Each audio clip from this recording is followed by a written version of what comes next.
Naglaan ang lokal na pamahalaan ng Legazpi City sa Albay ng gamot para sa leptospirosis bilang paghahanda ito sakaling magkasakit ang mga residente dahil sa baha.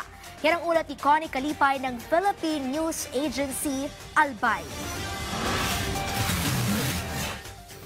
Pamahalang lungsod ng Legazpi sa Albay ay naghanda ng 50,000 tablets ng doxycycline, isang gamot na ginagamit sa pag-iwas sa leptospirosis bilang tugon sa pagbaha sa iba't ibang lugar dahil sa malakas na pag-ulan dahil sa sama ng panahon. Sa isang panayam, sinabi ni Mayor Hisham Ismael na ang mga tableta ay makukuha ng libre sa butika ng lungsod. Ayon pa sa punong lungsod, kapag ang unang supply ay ganap nang naipamahagi, ang lungsod ay may magagamit na pondo para makabili ng higit pang mga tableta. Aniya, ang mga aktibidad gaya ng declogging, clearing at desilting na isinagawa noong unang bahagi ng taon ay nakatulong sa pagbawas ng pagbaha sa lungsod. Bumaba na ang tubig baha sa ilang barangay at nakauwi na sa kani-kanilang mga bahay ang mga binaha.